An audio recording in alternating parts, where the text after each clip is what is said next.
제가 예전에 굉장히 존경하는 목사님이 어렸을 때 본인의 재밌었던 사건을 이야기를 해주신 것이 있었습니다. 이 우리 어릴 때 꼭꼭 숨어라, 머리카락 보인다, 숨바꼭질 놀이 자주 하지 않습니까? 그래서 하루는 숨바꼭질 놀이를 이제 저녁 먹고 나서 예전에 애들이 학원이나 이런 데 없으니까 동네에서 이 밤 9시 되기 전까지 아주 그냥 뻑적지근하게 애들 소리가 골목마다 나지 않습니까? 그래서 수박꼭질 놀이를 하는데 이분이 굉장히 욕심이 많은 분이에요.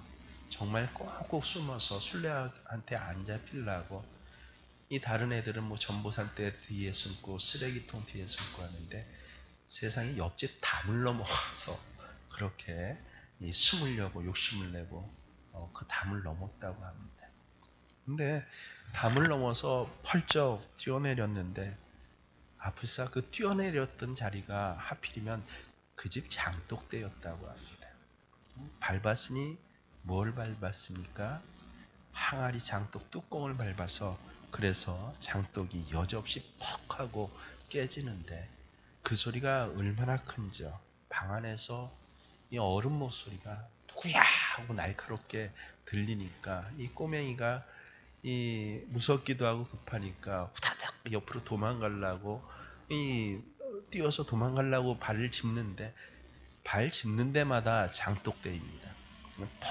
퍽퍽퍽퍽 해서 몇 개를 깨먹었는지를 몰랐다고 합니다. 그래서 나중에 이 어머님 손붙잡고 가갖고 돈 꽤나 물어줬다고 하는데 이분이 그때 내가 목사가 됐어 라고 얘기를 하더라고요. 왜 그래요? 했더니 그때 인생의 진리를 깨달았대요. 무슨 진리인데요 목사님? 그러니까 질그릇은 허무하게 깨지는구나 라는 걸 깨달았다고 합니다. 하나님은 성경에 우리를 질그릇이라고 부르셨습니다. 인간이 너무 깨지기 쉬운 존재인 것을 하나님께서 잘 하셨습니다. 음식 조금 상한 것 먹어도 문제가 됩니다. 조금 많이 먹어도 문제가 됩니다. 잠을 조금만 못 자도 문제고 또 너무 많이 자도 문제가 됩니다. 아이들 요새 키울 때 아이들이 사랑을 너무나 많이 받으면 그것도 문제가 되네요. 사랑을 너무 못 받아도 삐뚤어지게끔 되어 있는 것입니다. 돈이 너무 많아도 타락합니다. 너무 적어도 비굴해지고 도둑질을 하기 쉬운 인생이 됩니다. 참 신비롭습니다. 저도 요새 몸의 신비를 지금 잔뜩 체험하고 있습니다. 제가 평생 대학교 가면서부터 이제 밖에 나가 살아서 그때부터 이 몸에 어떤 그 체질이 하나하나 형성되는데 1년에 한 3-4번은 꼭 아주 심한 몸살 감기를 편두통하고 같이 그렇게 앓습니다. 근데 그 앓는 정도가 심해요. 평소에는 뭐 기침 하나 감기 하나 안 하다가 꼭 3-4번 1년에 앓는데 주기적으로 똑같고 앓는 날짜도 똑같아서 제가 정확히 압니다. 그래서 조금 살살 넘어간다 하면 일주일입니다. 조금 세다 하면은 2주 좀 몇 대. 그래서 정확히 하면 한 12일 정도를 뭐 약을 먹든 주사를 맞든 안 맞든 알아야만 지나갑니다. 그걸 평생 그러고 살았는데 요 3년 신기하게도 감기 몸살 한 번도 안 앓았습니다. 저 자신에 대해서 얼마나 흐뭇하고 깜짝 놀랐는데 근데 3주 전부터 감기를 처음으로 3년 만에 앓아갖고 아직까지 앓고 있고 제 몸 상태를 제가 가만히 봤더니 한 5일은 더 앓을 것 같습니다. 근데 신기한 게 뭐냐면요. 지난 특세할 때 어떤 집사님이 새벽에 목사님 나 찬송을 참 힘있게 또 즐겁게 부르는데 왜 새벽에 찬송이 안 불러질까요? 하고 굉장히 속상해 하시는 것을 들은 기억이 이번에 났습니다. 제 평생 처음으로 그렇게 늘 감기 몸살을 앓았는데도 찬송을 못 불러요. 그래서 저 스스로도 얼마나 당황스러운지를 모릅니다. 이 새벽에 찬송 인도하자 보면은 정말 음이 나오지 않아서 그래서 입만 금붕어처럼 뻥긋뻥긋 그러고 읽기를 벌써 3주 가까이 하면서 야, 사람이 이렇구나. 그래서 제가 평소에 늘 뭐라고 합니까? 찬송을 부를 때는 목젖이 보이도록, 그리고 찬송가의 가사가 내 신앙의 고백입니다. 마지막 세 번째가 내 목소리만 들리도록 크게 부르세요라고 하는데, 내 목소리가 들리도록 찬송을 부르는 것이 이렇게 큰 복이란 걸 제 인생에 지금 처음 깨닫고 있습니다. 나이가 많이 들어도, 감기가 걸려도. 그래서 이전보다 기도 제목이 분명해졌어요. 하나님, 앞으로는 내가 내 목소리로 찬송 부를 수 있다는 게 너무 감사한 줄 여지껏 몰랐어요. 찬송 부를 때마다 내 목소리로, 목소리가 나오도록 찬송 부르는 것, 정말 그 감격과 감사를 갑절을 알게 해주세요라고 그렇게 요새 기도하기 시작했습니다.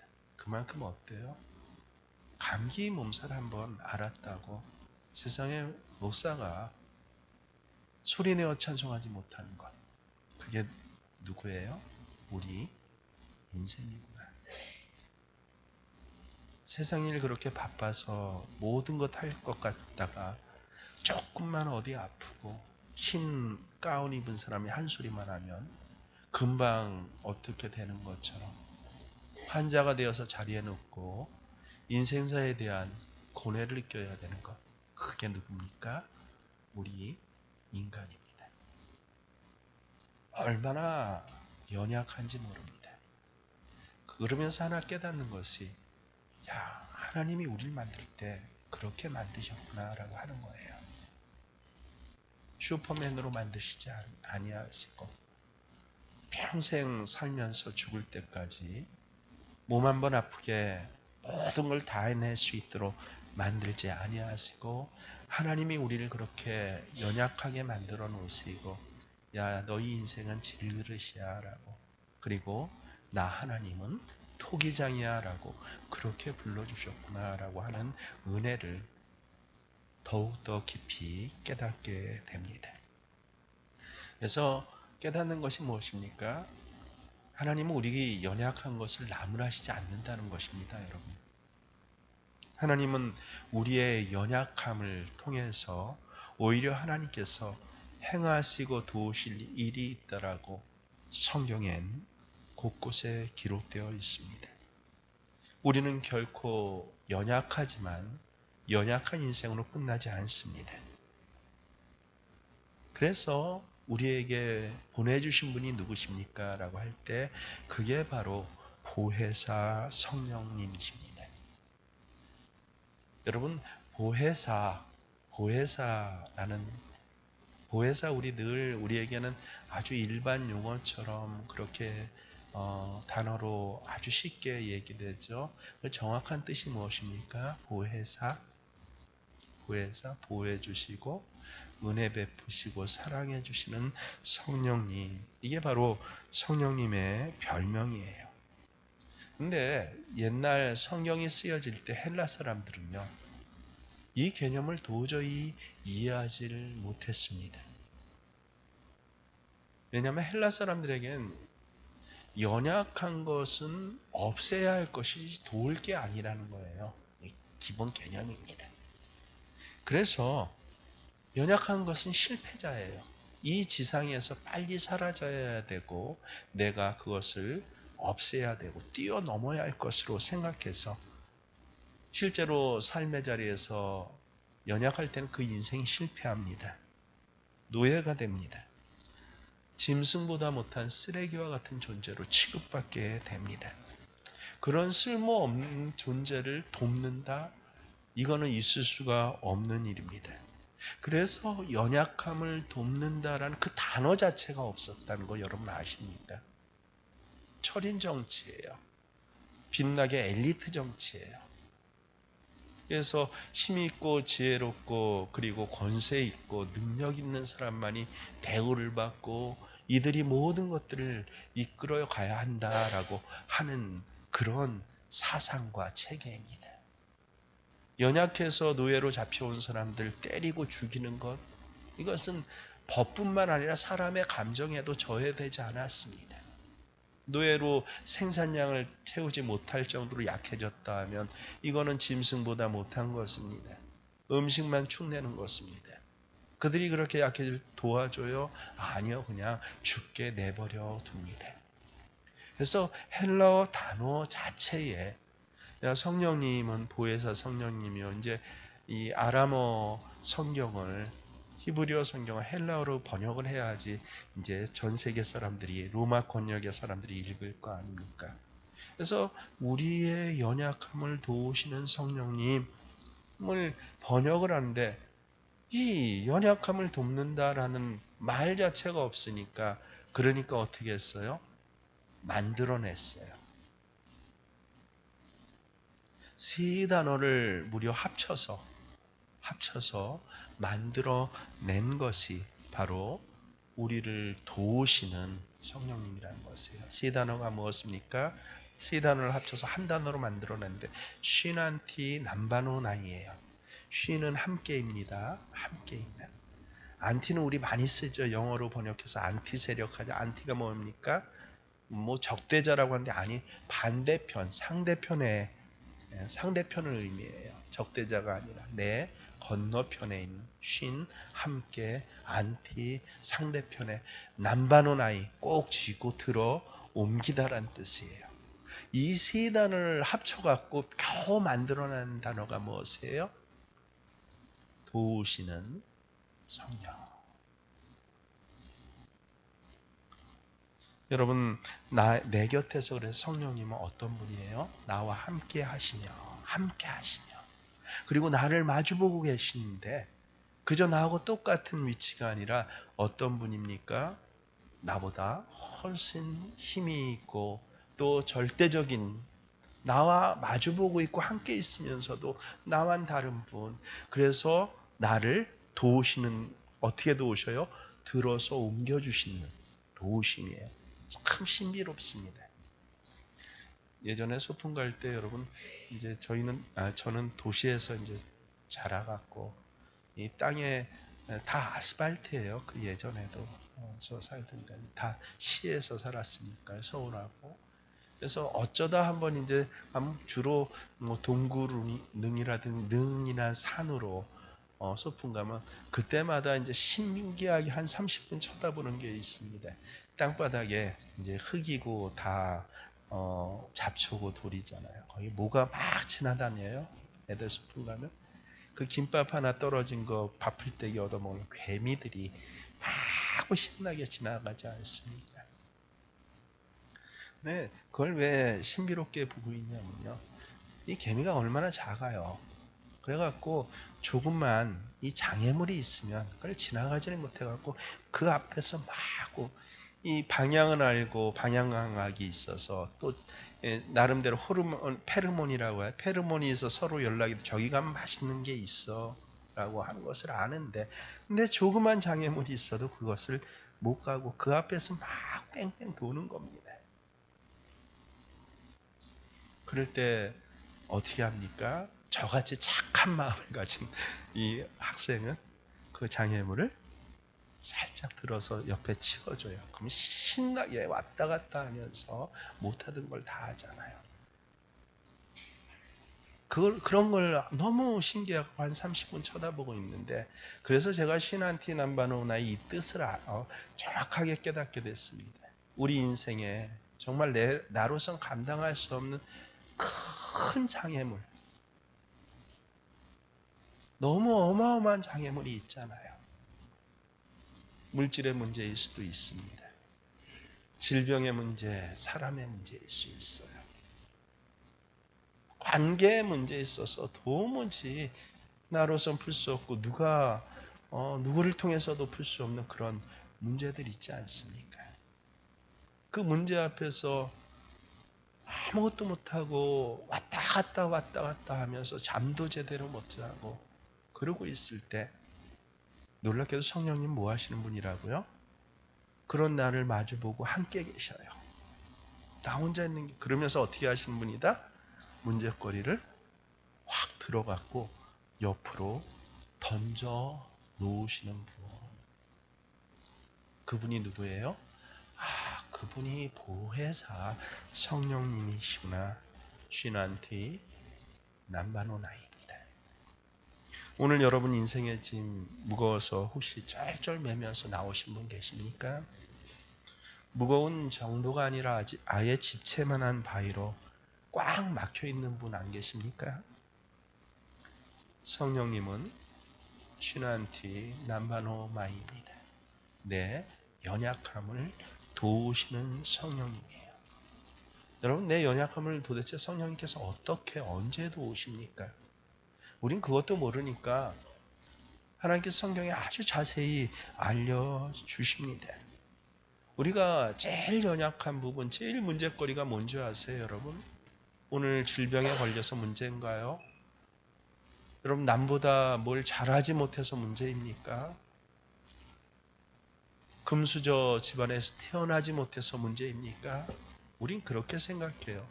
좋은 학교를 못 가서 그런가요? 아니요. 우리의 체질을 제일 잘하신 하나님께서 우리의 가장 연약하고 문제된 부분이 뭐다라고, 그래서 그걸 도우시겠다라고, 거기서부터 출발해라고 오늘 우리가 봉독한 성경에는 정확히 나와 있습니다. 26절부터 천천히 한번 우리가 한 목소리로 27절까지 정독하면서 읽겠습니다. 이와 같이 성령도 우리의 연약함을 도우시나니 우리는 마땅히 기도할 바를 알지 못하나 오직 성령이 말할 수 없는 탄식으로 우리를 위하여 친히 간구하시느니라. 마음을 살피신 이가 성령의 생각을 아시나니 이는 성령이 하나님의 뜻대로 성도를 위하여 간구하심이니라. 성령이 우리의 연약함을 돕는데 어디부터 시작하신다고 나와 있습니까? 바로 기도로부터 내가 돕겠다라고 하시는 것입니다. 그래서 우리 안에 내주하시면서도 우리와 함께 계신 성령님께서는요, 무엇보다 성도의 기도를 돕는 성령님이심을 말씀하십니다. 성령님께서 기도 사역을 통해서 우리 성도들의 모든 연약함들을 내가 다 감당할게라고 그렇게 확증해 주십니다. 그래서 기도는요, 하나님의 은혜의 통로이자 능력의 통로입니다. 예레미야서 33장 3절 여러분 다 기억하시죠? 너는 내게 부르짖으라. 내가 크고 놀라운 일을 내게 보이리라. 그래서 부르짖는 자들에게, 기도하는 자들에게 크고 놀라운 일들, 볼 수 없는 것들을 다시 보게 하시고 할 수 없어요 라고 주저앉아 있던 일들을 다시 시작하게 하시는 그 능력을 우리가 기도할 때 허락해 주시겠다라고 하는 것입니다. 마가복음 11장 24절에 뭐라고 하십니까? 무엇이든지 기도하고 구하는 것은 이미 어떻다고요? 받은 줄로 믿으라. 그리하면 너희에게 그대로 되리라 라고 예수님이 친히 선언해 주셨습니다. 그래서 성령님 우리를 도우신다는데 우리 부적 아니에요. 성령님은요. 부적같이 이 지갑에서 딱 성령하고 꺼내면 뭐 해결 안 되는 문제들이 해결되고 사고 난 자리에서도 뭐 기적과 같이 그런가요? 아니에요. 여러분 착각하지 마십시오. 그거는 우상이고 그것은 미신입니다. 성령님께서 우리를 도우시는데 어떻게 도우신다? 우리 기도할 때 우리가 드리는 기도가 능력 있게 하겠다는 겁니다. 인생을 변화시켜 주시겠다라고 하는 것입니다. 심지어는 세상이 감당하지 못하고 세상이 알지 못하는 크고 비밀한 것들로 우리 역사에 그렇게 인생에 역사해 주시겠다라고 하는 것입니다. 여러분, 근데 문제가 뭐예요? 왜 가장 연약한 것이 기도라고 했습니까? 신앙생활 깊이 하신 분들은 정말 신앙생활 제대로 하고자 그렇게 한 10년 이상 생활해 오신 분들은 정확히 알아요. 신앙생활의 과정에서 가장 힘든 게 뭡니까? 예배 드리는 거, 봉사하는 거, 청소하는 거 뭡니까? 기도하는 것이에요. 밤새도록 헌신하고 봉사해라 해냅니다. 우리 청년들 보면 핸드북 밤새도록 만들어내라 하면 세상 인쇄소보다 더 잘 만들어냅니다. 뭐 행사위에서 집회위에서 무대장치 한번 꾸며놔라 라고 하면 정말 잘 꾸밉니다. 그런데 기도하라 라고 하면 어떻게 돼요? 거기서 넘어지고 무너진 사람이 굉장히 많습니다. 예수의 제자들도 그랬습니다. 예수님 따라다닐 때 얼마나 잘 따라다녔는지 모릅니다. 광야로 가자 하면 광야로 가고 바다로 가자 하면 바다로 갑니다.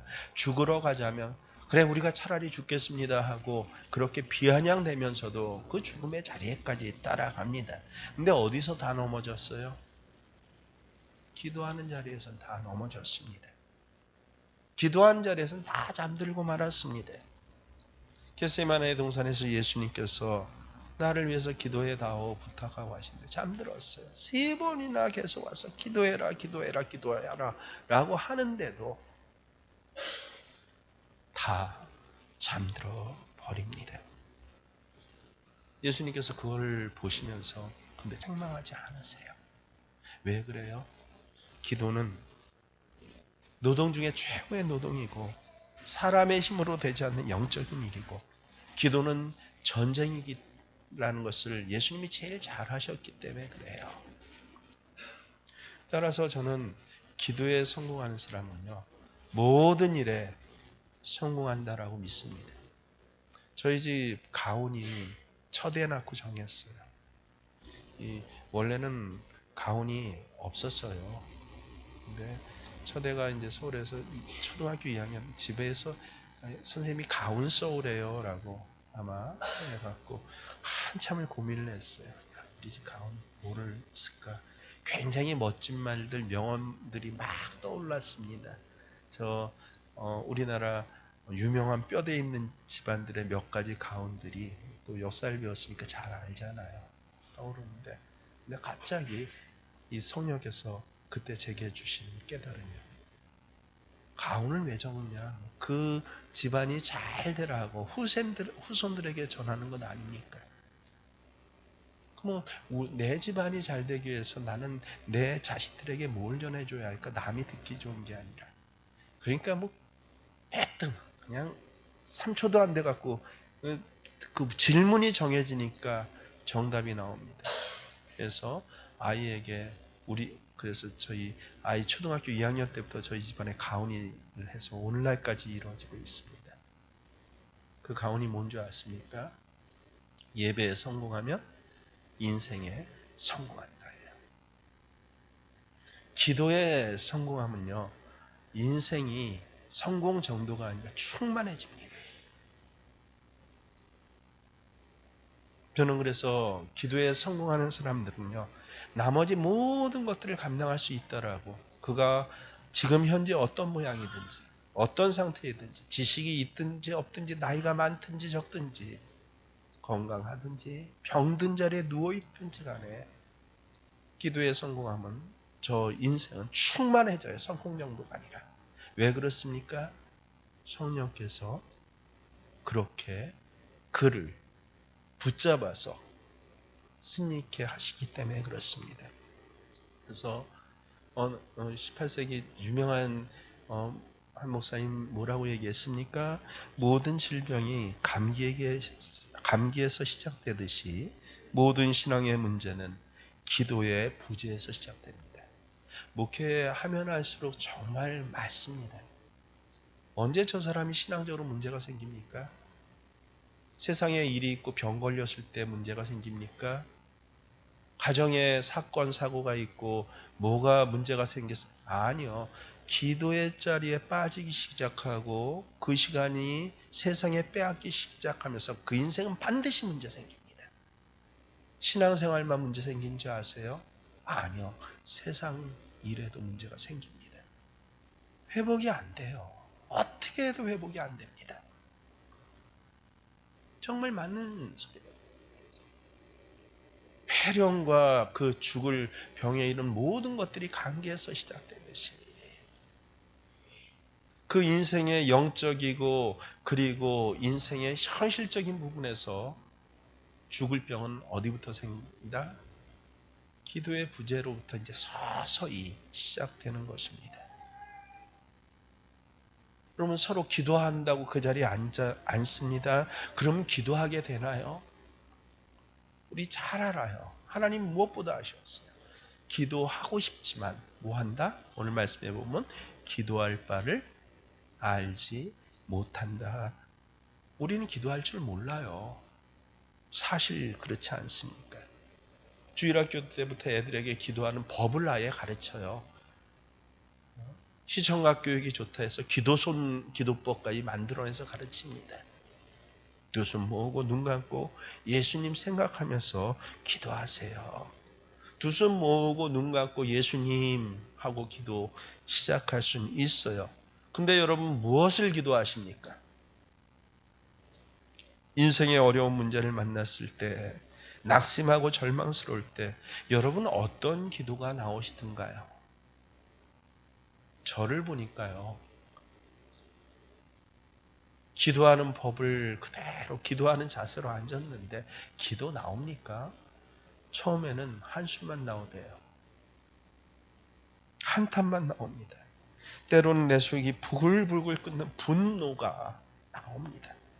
기도한다고 앉아있지만 겉으로는 기도하는데 속으로 나오는 건 온갖 절망과 한탄만이 나오더라고요. 여러분은 어떻습니까? 그것을 기도라고 하기엔 너무 죄송스럽지 않습니까? 그래서 하나님이 이렇게 말씀하셨구나. 우리는 마땅히 기도할 바를 알지 못하나. 왜 마땅해요? 야, 지금 그런 문제는 기도해야지. 마땅히 기도할 시간이고 기도해야 되는데 기도할 바를 알지 못해요. 기도의 자리에 앉았다고 해도 기도가 나오는 게 아니라 나오는 게 뭡니까? 탄식이에요. 그것을 하나님께서 아셨어요. 전 하나님이 너무 좋아요. 왜요? 우리 체질을 너무 잘 아시기 때문에 내 못난 체질을, 내 부족한 체질을 하나님이 나를 그렇게 만드셨죠. 그래서 나를 너무 잘 아셔요. 그래서 우리가 기도가 아닌 기도를 할 때 그때 하나님께서 어떻게 하셔요? 성령님으로 함께 계시면서 내 옆에서 하나님의 탄식을 하시는 분이세요. 우리는 마땅히 기도할 바를 알지 못하나 오직 성령이 말할 수 없는 탄식으로 우리를 위하여 친히 간구하시느니라. 굉장한 단어예요. 여기 말할 수 없는 탄식이란 단어. 여러분 신학적으로는요 이 단어 갖고 많은 교부 시대부터 이게 문제가 돼. 삼일체론부터 시작해서 이제 문제가 생기고 이단이 되고 정제가 되고 한 문파 가문이 완전히 추방되고 뭐가 되고 하는 사건. 네, 한 단어, 그 중에 한 단어가 이 말할 수 없는 탄식이에요. 신학적으로 이 단어는 굉장히 어려운 단어예요. 아니, 성령이 탄식을 하세요? 하나님이 왜 탄식을 하십니까? 완전 무결하신 분인데. 그래서 이걸 하나님의 탄식이라고 말하면 그를 이단이라고 정죄를 했어요. 근데 그 참 어처구니 없는 그런 오류들을 지나서 오늘날 다시 이 성경을 봤더니 하나님의 탄식이 맞대요. 성령이 직접 탄식을 하세요. 탄식할 수 없는 분이 탄식을 하십니다. 참 신기하죠. 우리를 보고 우리의 연약함을 보고 성령이 탄식을 하시고 탄식하실 뿐만 아니라 어떻게 해요? 우리의 그 탄식처럼 나오는 기도의 자리에 기도하지 못하는 그 한탄과 그 눈물과 탄식을 뭐로? 친히 하나님이 들으시는 기도로 바꿔주신 분이 누구세요? 바로 성령님이시다라고 하는 것입니다. 그래서 탄식이라고 이 번역된 헬라어는 스테나그모스예요. 말 그대로 이 첫 번째 사전, 헬라어 서전을 보면 첫 번째 뜻이 뭡니까? 한숨 탄식이에요. 근데 이 스테나그모스 두 번째 뜻이 뭔지 아셔요? 알면 여러분 깜짝 놀라십니다. 저도 얼마나 놀랐는지 몰라요. 임신하다, 고통하다라는 뜻이에요. 아니, 성령께서 말할 수 없이 뭐 하신다고요? 임신하셨대요. 고통. 이게 도대체 무슨 뜻이야? 그래서 제일 정확한 예를 그 다음부터 제가 가장 저한테 와닿는 그런 예를 발견하게 됐는데, 여러분 혹시 이 프로즌 티어라는 단어를 아십니까? 프로즌 티어? 얼어붙은 눈물이요? 잘 모르신다고요? 이 얘기하면 잘 아시죠. 이 프로즌 티어는 별명인데 뭐의 별명이냐면 펄의 별명이. 펄은 뭔지 아시죠? 뭡니까? 진주예요. 진주의 다른 별명이 프로즌 티어예요. 왜 진주 펄을 갖다 반짝반짝 빛나다를 갖다가 프로즌 티어라고 얼어붙은 눈물이라고 했는지 여러분 아십니까? 여러분 원래 이 진주는요, 이 조개에서 나온 건 다 아시잖아요. 조개도 아무 조개에서 나오는 게 아니라 아비큘레테라는 그런 종류의 조개가 있는데, 그 조개가 바닷속에서, 조개는 이 입을 벌리었다 다물었다 하면서 그렇게 영양분을 섭취하지 않습니까? 근데 그때 바닷가에 있는 그 작은 모래가 이 다물었다 벌릴 때 나가줘야 되는데 나가지 않고 이 살에 끼어버리는 경우가 있다라고 합니다. 그래서 점점 조개 살 속으로 빨려드는 것이에요. 조개는 손이 없습니다. 이 모래 하나를 빼낼 수가 없어요. 마치 사람의 눈에 이 박힌 그런 모래알처럼 그 진주의 속에 그 여린 속살을 갖다가 시간이 지날수록 어떻게 해요? 쓰리게 하고 아프게 합니다. 그래서 움직이고 숨 쉴 때마다 그 조개의 여린 살은 찢어지는 아픔을 느낀다고 해요. 이때 조개로서는 두 가지의 선택을 해야 합니다. 먼저는 아프니까 가만히 움직이지 않고 그대로 있는 것이에요. 모든 활동과 호흡하는 것, 먹는 것 그치고 그대로 가만히 있는 것입니다. 그러면 아픔이 적어지게 됩니다. 아픔이 적어지는 대신 아비큘레테의 몸속에 들어간 모래가 어떻게 될까요? 염증을 일으키고 썩게 됩니다. 상처가 점점 골마서 마침내 조개는 죽게 됩니다. 두 번째 방법이 근데 이때요. 아프지만 그 모래를 빼내기 위해서 조개 껍질 속에서 살을 계속 움직이는 것입니다. 움직일 때마다 딱딱한 모래에 생살이 쓸려서 얼마나 고통스러운지 피와 같은 눈물이 나온대요. 조개 살에서. 그게 바로 라카라는 물질입니다. 그래서 이 피와 같이 나오는 라카라는 물질을 내뱉는 조개는 여러 조개 종류 중에서 아비큘레테 이거 하나라고 합니다. 신기하게도 이 라카라는 이 분비물이 조개살에서 나오기 시작하면요, 그게 점점 그 속에 있는 모래를 감싸게 됩니다. 그러면서 굳어지는데 동그랗게 굳어지는 것이에요. 그것이 점점 시간이 지나 커지면서 아름다운 진주가 되는 것입니다. 그래서 진주는요, 사실은 뭐예요? 조개의 뭐라고요? 눈물이에요. 그래서 진주의 다른 말이 프로즌, 딱딱하게 굳어진 얼어붙은 눈물인 것입니다. 여러분 진주 좋아하시죠? 목에 걸고 귀에 거신 분들 계시죠? 우리는 예쁘게 반짝반짝 빛난다고 걸고 있지만 내용을 알면 사실은 그게 뭐예요? 진주의 뭐라고요? 눈물인데 그냥 눈물도 아니라 좀 이 억양을 세게 하면 무슨 눈물이에요? 피눈물이에요. 우리의 인생의 삶 속에서도 이러한 조갯살 속에 파고드는 모래 같은 아픔이 들어올 때가 많이 있습니다. 그래서 세상 사람들은 이 아픔이 들어올 때마다 썩어져요. 병들어서 못해요. 돈 없어서 못해요. 저 사람이 너무 강해서 못해요. 나 배운 게 없어서 못해요. 좋은 집안에서 못해요. 내서 못해요. 그래서 점점 그 인생이 썩어지고 망가집니다. 병들고 죽어져요. 그게 인생이에요. 근데 놀랍게 새로운 종류의 사람들이 있는데 그게 누구예요? 아비글레테가 아니라 바로 성도입니다. 문제는 조개는 라카라는 물질을 스스로 만들어내지만 사람은 스스로 만들어낼 수가 없어요. 그래서 대신 누가 토해내시는 거예요? 그 눈물을, 그 탄식을 성령께서 대신 토해내신다는 거예요. 성령께서 우리 안에서 우리를 바라보면서 어미와 같은 심정으로 아비와 같은 심정으로 우리가 한숨 쉴 때 성령도 함께 탄식을 토해내기 시작하면 그것이 점점 쌓여서 이제 눈물 인생이 아니라 무슨 인생이 됩니까? 펄 인생, 빛나는 인생 되게 하겠다라고 하시는 것입니다. 언제요? 언제 그렇게 하신다고요? 우리가 기도할 때요.